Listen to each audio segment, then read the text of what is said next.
Very pleased to be introducing the co-organizer of this conference, Dr. Mvikeli Ncube, who did his PhD partly in Manchester and partly in London, and has been working now at Arden University.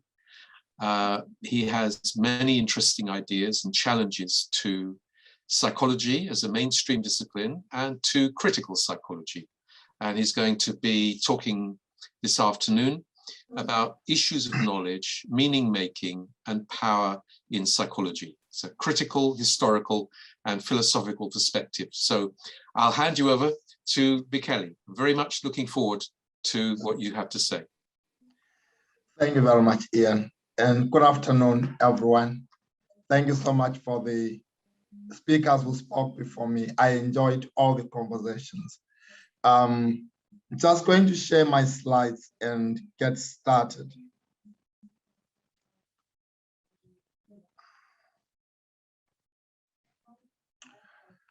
Right. Ian, can you see my slides and can you hear me clearly?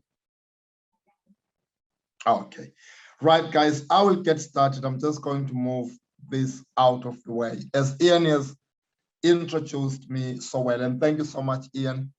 By the way, Ian was my PhD supervisor, so he planted the seed in me of critical psychology. I learned most of what I'm talking about from him, and thank you so much for that, Ian. So I don't think I'll be very long in my presentation because the day already has been very long, so I will try to speak for about 10 to 15 minutes and maybe take questions for another 10 minutes, and then we can make closing remarks and let people do some networking. Right, the topic of my paper is issues of knowledge, meaning making, and power in psychology. The paper adopts a critical, historical, and philosophical perspective. Just to give you an overview of the content of my presentation, I'm going to start off by introducing the paper, just to give you an overview of the work. Then I'm going to look on issues of meaning making. I'll move on to talk about issues of power. Then I'm going to highlight the key takeaway points from my presentation and finish off by discussing implications of my main arguments. So, adopting a critical, historical, and philosophical approach. This paper, informed by a social constructionist epistemology, discusses limitations of mainstream psychological assumptions and research. It problematizes the historical standpoint of Western psychology narrative that suggests the present state of the discipline upholds the truth, while the past is depicted as a tale of how this truth triumphed over error.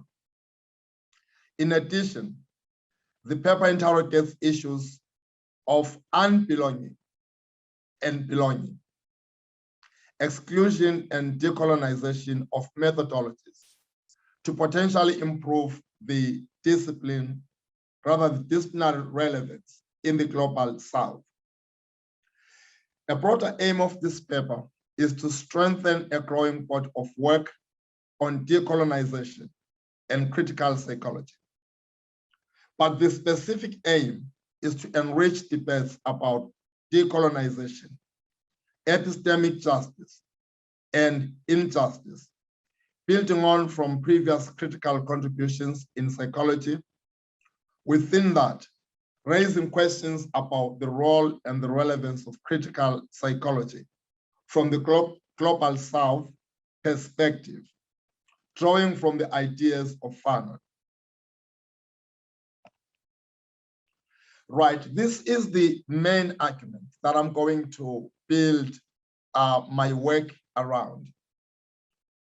The argument I make in my paper is that as Global South academics, we need to take seriously methodologies that enable us to step back from psychology and focus on how forms of language structure experience and behavior, and treat these accounts given by Western psychologists, mostly from the historical side of psychology, as discourses rather than facts about behavior and experience that normalize things that are acceptable and pathologize people who do not fit in. And 9 out of 10 people that do not fit in are people from the Global South and minority groups in the Western world.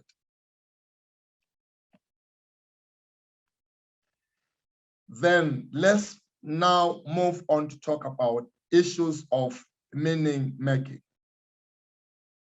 My first point here is that all varieties of psychology are culturally, historically constructed. There is need for alternative varieties of psychology, particularly from the Global South academics, to confirm or to resist ideological assumptions in the mainstream models. This paper argues that for Western psychology to be relevant for Global South communities, it should reflect an appreciation of text and methodologies based and grounded on the Global South regions by allowing a cross-cultural fertilization of ideas that will produce a psychology free of Western imposed understandings. When I speak to colleagues who work in the Global South, I come from the Global South, but I live permanently in the UK. But I've got colleagues who work in the Global South, friends in South Africa and Zimbabwe and other parts of the world. The version of psychology they are teaching today is still a Western biased kind of psychology, is still imposing or perpetuating Western understandings. So that's the point I'm trying to make here.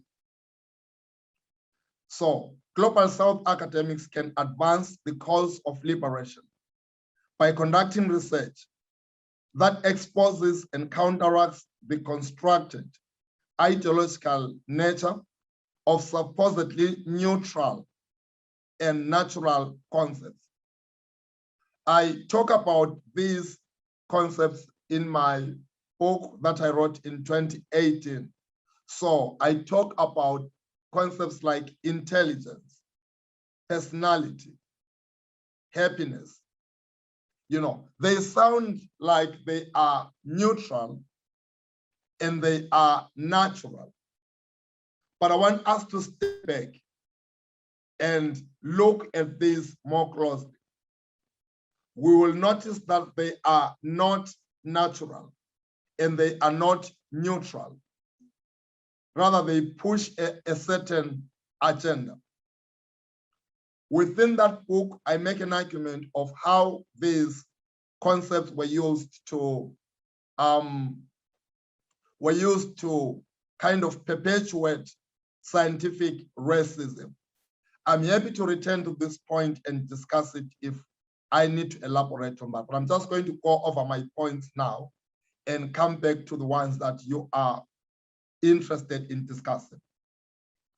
So, an important mechanism of colonial domination masked in psychology is epistemic violence, the repression of local representations of history and identity, and their replacement by imposition of colonizers' understandings. And these are Western ideas. But as we construct a different narrative about who we are, we're able to open new spaces for challenging categories that are used by those who have the power to put us in our place. So This kind of a conference is a good platform for the production of those alternative narratives. Then let's talk about the issues of power. As most of you will be aware, the bulk of work in mainstream psychological science taught across the world still reflects and promotes the interest of the privileged minority in the West. Balan 2015 rightly emphasizes that colonial violence is not limited to occupation of land and the control of material resources, but also the occupation of being, the occupation of the mind, the occupation of the way we think and the way we experience our everyday realities. Hence, then, the call for locally grounded researchers and practitioners to reclaim local or indigenous wisdom to produce forms of knowledge that resonate with local realities and better serve local communities. And I put a strong emphasis here on the global South when I talk about local communities or local context. Instead, psychological science is, okay, so I skipped a point. The production and the reproduction of some understandings and simultaneous silencing of others is not simply a triumph of truth over ignorance, but often reflects Western bias. Mainstream psychological scientific inquiry, scientific institutions, and practices are not transcendent or neutral enterprise, disembodied from culture, politics, and power. In other words, what we look at as objective science, because psychology is a science, but I make an argument that psychology is not free from culture, number one. Number two, is not free from politics and power.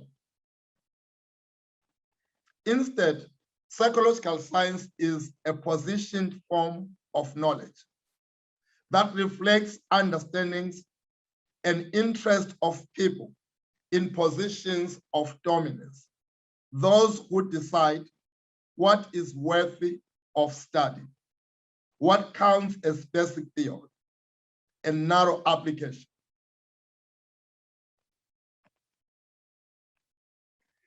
Then I'm going to go into the conclusion of my paper. Then we can get into a discussion. So one of my points in the conclusion is that there is need to start putting emphasis on local knowledge as an epistemological tool for counteracting universalizing hegemonic discourses in psychology and articulate local realities from the perspectives of the oppressed. And I emphasize global South most of the time, especially in the context of this conference. That's what I want to emphasize. Global South academics need to consider revisiting the silenced history of psychology to counteract collective forgetting of historical violence in modern psychology in order to raise awareness of viable alternatives to epistemic violence of the modern psychology and help promote alternative understandings of history and progress. The final point on conclusion is that this paper concludes that scientific knowledge is not inherently or necessarily rational, objective, and universal, but is socially constructed. Therefore, all attempts at knowing and articulating psychological reality are grounded in a particular social, historical, and political context. Therefore, Western concepts, beliefs, and understanding should not be accepted without critical application of thought, particularly in the global South. And I believe that my arguments have implications that are very important for us here and other academics all over the world, but most importantly, in the global South. Our conference debates, lectures, and papers can contribute to combined activisms to challenge and address oppressions that echo and reproduce colonial relations, which replicate systems of power and exclusion for the wider global South. And since psychology tended to start people outside their cultures in the light of concepts, methodologies, and beliefs about normality that are rooted in the Western realities, informing their epistemic imagination, there is a need, therefore, for alternative understandings, more specifically from the global South context. If anyone is interested in following up on what I've been saying, I've got some references there. And I want to say a special thank you to everyone for listening to my presentation. I'll hand over now to Professor Parker for questions. If anyone has got questions, I'm happy to take them on at this point. Okay, thanks, Mvikeli. But you haven't finished yet because people are going to ask you questions, and I hope engage in dialogue with you about those points, which have drawn together issues in the conference and set us a task or a series of tasks for us to think about in future work. As I'm looking now to see who will join in this dialogue with Mvikeli and to help us to point the way forward.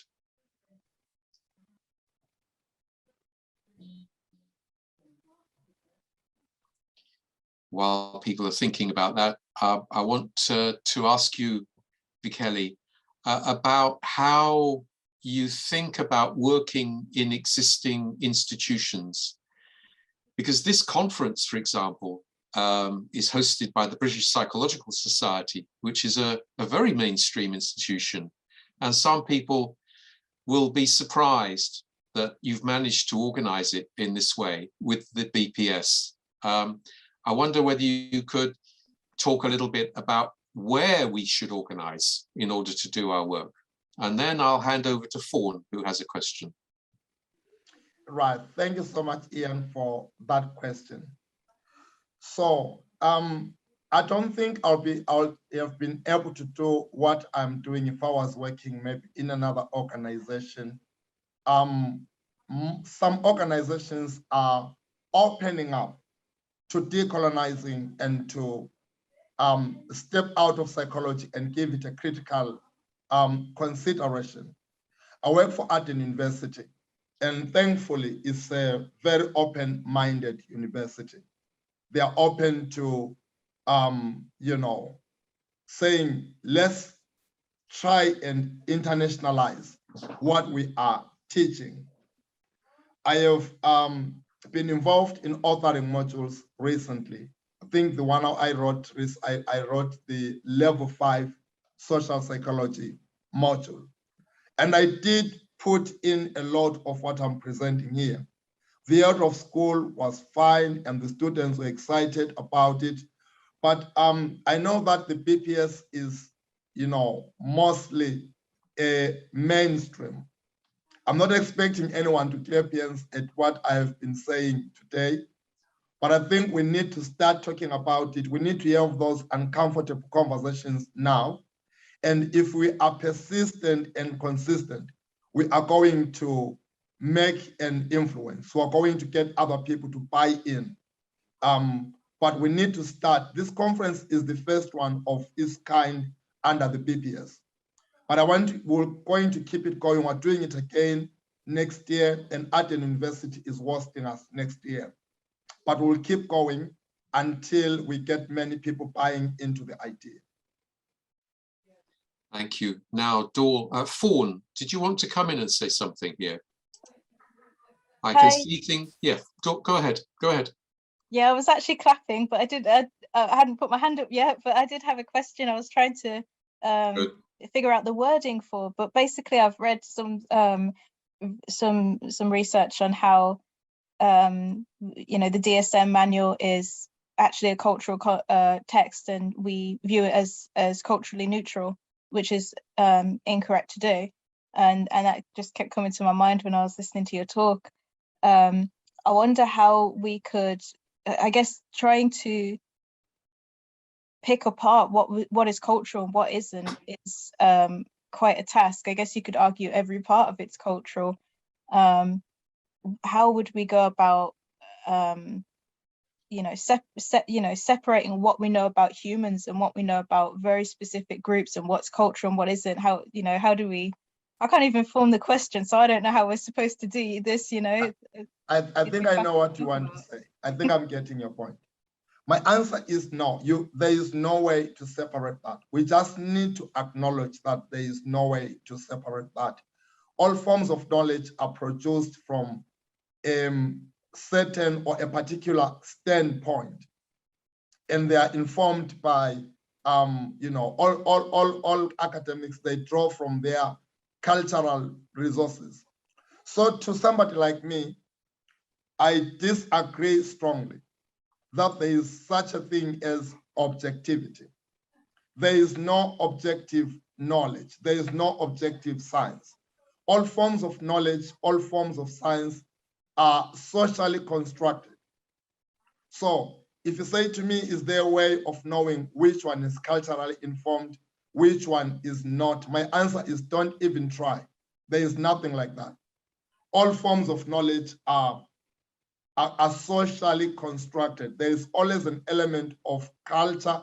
There is always an element of the philosophy of the academic who is writing that kind of work. I hope I'm not confusing you, Fawn. We can have further conversation. Actually, by the way, Fawn is one of my students, so we can take it further after this if need be. Yeah, I'd love to speak about it in the future. I think maybe it's one of the tricks of psychology where we try to make it a science and make everything objective and kind of lose our way sometimes.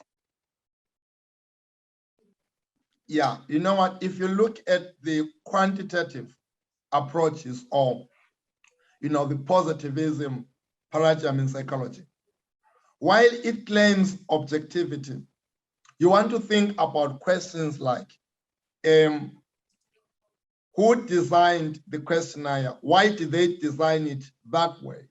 Why did they choose the participants they involved in the study? All that is subjective, that's not objective. Who interprets the results?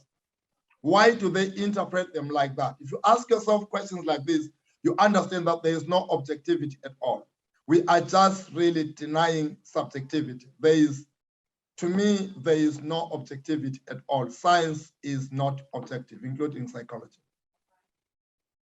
I can see Samira wants to come in here. So would you like to speak now, Samira? Yeah, hi. Perhaps as an extension to what Fawn asked, and also as per the discussion in one of the earlier sessions today, there was a concern when learning on culture. There's an attempt to capture the rhetoric from colonialism to nationalism, which is in current form in many countries of the global south, is itself repressive of minorities, etc. So how do you propose to address that? Well, I did suggest a number of things in my presentation. One of them was to move away from treating Western discourses as facts and treat them as discourses and try to understand them from the local context and use local methodologies. And it will be great if local academics were doing the research. Yeah, thank you. Okay. And I guess this is something that could also be answered by other people who are here in the conference. There's varieties of questions and there are varieties of answers to these questions that are being raised. So who would like to have a go at it? We're going to go for another 3 minutes or so, and then we're going to move into the final plenary discussion with Mvikeli and Sonia. But in these 3 minutes, who would like to say something?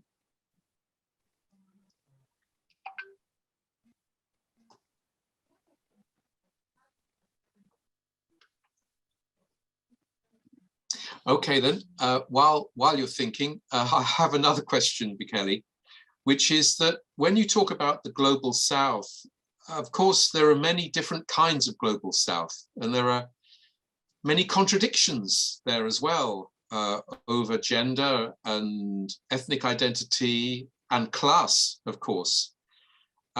It seems to me that psychology has always served dominant interests wherever it is.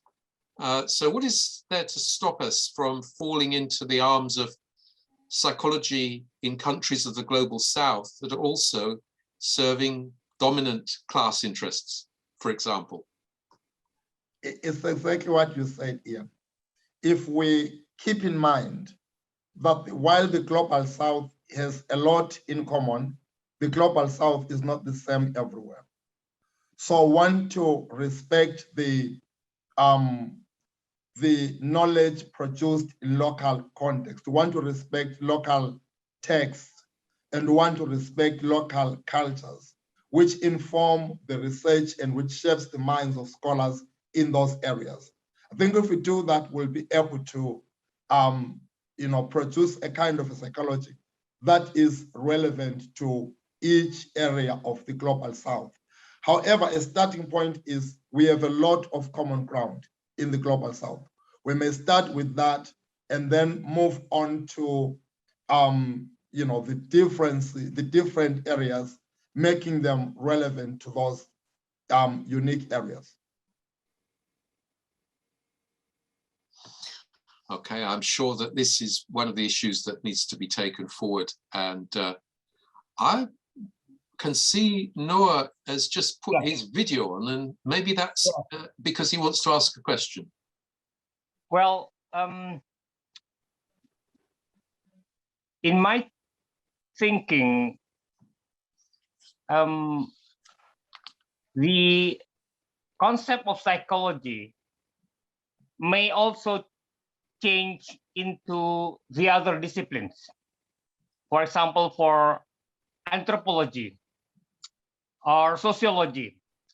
So there's a danger to talk, all of the social sciences as a part of the Western dominance. That the type of critics that may be addressed to the presentations, because if I change the word psychology with other social science, it's also applied, right? So what the question is, what is specific that the psychology means for the object as of critics. So it is important to specify, and it's also related with the historical construction of psychology as a discipline, within a particular concrete and specific context. I remember in Indonesian context, we can understand psychology within the Indonesian universities as part of the global wave of modernizations. We need to develop the need of achievements, as argued by David McClellan, for example. This is a part of the, the modernization theory, within development studies. So we need to also to, think about the critics over the Western dominance. This is what I'm thinking. We need to specify. Of course, the presentation is need to be overarching. There is a tendency to represent the global South. Critics to the Western type of the dominance. It is the contribution. I acknowledge that, but there are no specific continuity and follow up. I worry there is an impasse for that critics. Of course, they are opening. He said about the importance of the local context and local methodology in order to find the answer. But the answer not yet addressed. Thank you very much, Ian. Yeah, thank you so much for that question. Most of what you said was just really an elaboration of the point I made, and I appreciate that. In terms of specifics, I could go into them.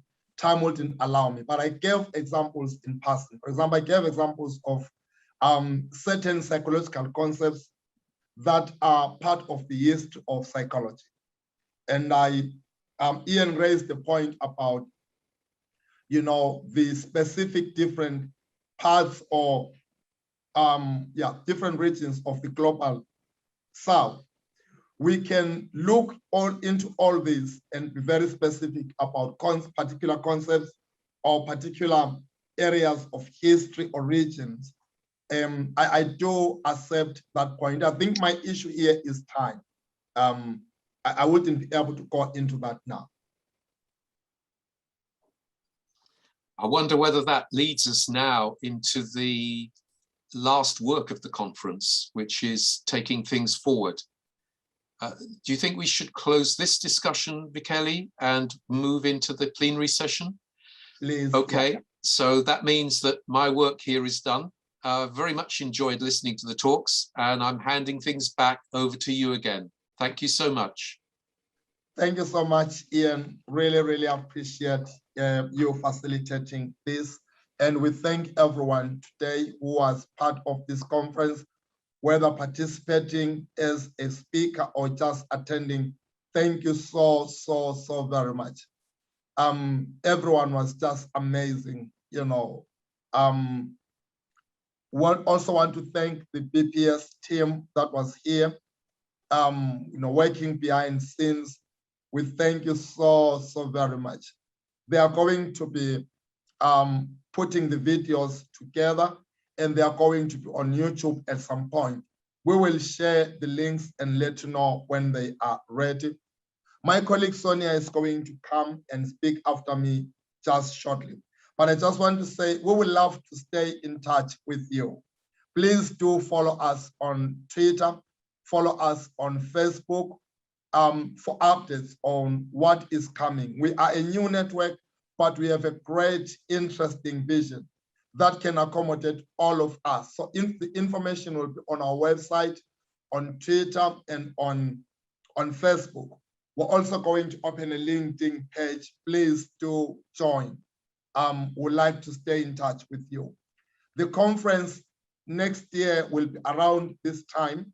We do not have a date yet, but we'll be communicating. And it's going to be hosted by Aden University. The most interesting thing is the conference next year is free. So when we got to 100 other people here to pay, next year, no one is going to pay. The conference is going to be free. We're going to be able to take in more people. After this, we'll be working on publishing your papers. So we're asking everyone who wants their work to be considered for publication, please do submit your paper. I think the date is the 30th of July. If I missed it, Sonia will correct me when she talks, but I think we want all papers submitted by the 30th of July, and the maximum length of your paper should not be more than 5,000 words. Another thing that we'll be doing, we want to do interviews with you that are going to go on our YouTube feed. So if you're interested, please do get in touch. Let us know you're interested and let us know the topic that you want to talk about. Then we will contact you, do a live interview with you. That's also, you know, if you're, especially if you're a new academic, it's good for building your profile. But even if you're a seasoned academic, it's good to get more insight from you as well. From me, that's all for today. Thank you so very much for listening. Thank you for your time. I'm going to hand you over to my colleague, Sonia. She's going to speak last. I don't know if the PPS team would like to say something as well, but for now, Sonia is going to have a go. Over to you, Sonia. Thank you. Thank you, Mvikeli. Brilliant keynote speech. Thank you, Ian, for chairing our sessions. Thank you to everybody who chaired a session, to all the speakers, to all the attendees. You have been wonderful. Thank you for all the love you've given us. Sorry if there were any glitches in the program. This is our first conference. I hope you will forgive us. The proceedings of the conference will be published in a special issue. For the speakers, I will send you the details very soon. If there's anything, you can discuss it with us. So I won't bore you with the details now. We're too excited about this, the moment to absorb this information. Big thank you to so many people who have made this possible. We've had friends, allies, family who've really been helpful. Peter, thank you so much for helping us make this conference accessible. I know it isn't what you would want. It's not all the accessible. You mentioned lots of points. It's not as accessible as it could be, but we have learned a lot from you. And we are very grateful for your help. We have been emailing people from all across the world to get in touch with us. We want this to be an international event. So if you know people who are interested, please get in touch. It's vital that we have these networks open. To both Mvikeli and Peter, I'd like to say you've been really supportive of this, and you've really been supportive of all my tantrums and everything, and that you put up with late night messages from me. I'm really grateful for that. I don't know many people who would. We are very thankful to artist Ruth Harrigan, whose work features on our book of abstracts. And if you want a book of abstracts, you want a copy of that, email us, we'll send you a copy. It's in a beautiful PDF format, which is done up by one of our associates, Pauline sometimes. She has made this look very professional, more than any of us could have worked on. We would like to thank the British Psychological Society for helping us with this conference, and the Red Active team. Thank you for being there. You were behind the scenes, but your work was absolutely vital in our program running without a hitch. You've been there constantly. I doubt you've had as many breaks as you should have. I hope you have a lovely evening after this program. We're very thankful to the discourse unit, all the professors in the discourse unit who have been guiding us, especially Ian and Erica. You've been a wonderful support to us over the years. You've really helped us grow as psychologists to understand the concepts. You've been very loving in the way you have taught us and encouraged us. It's very rare to find networks in academia that are as loving and kind as you have been. We thank, there's so many professors who've been so kind to us in the last couple of months, our keynotes as well, who've been so encouraging. It's a little overwhelming. I'm sorry. Even people on social media who tweet it back. You don't know how exciting it is. Every little follow we get, every person who says something kind and encouraging, it is wonderful. We want to continue with these networks, even if you don't publish a paper with us or attend our conference or anything, just keep in touch. You never know how we can collaborate.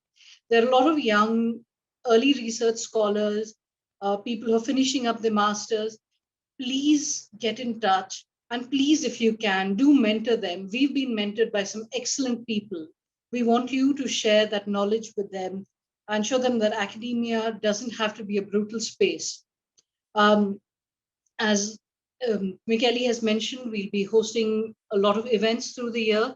Please put those details in the chat. I've put those details in the chat. Noah, your conference is happening soon. If you could put those details in the chat, and I would suggest that you save those, take a screenshot, copy the links. These are networks that we need to promote, and we really need to help each other out and have these conversations, because it's really lonely being in critical psychology and academia. So over to the Red Active team, if there's something you'd like to share with us. Also, before, Peter, if you would like to say something, because you have been there behind the scenes, you've been very stoic and you have been helping us throughout. We're very grateful for everything that you've done.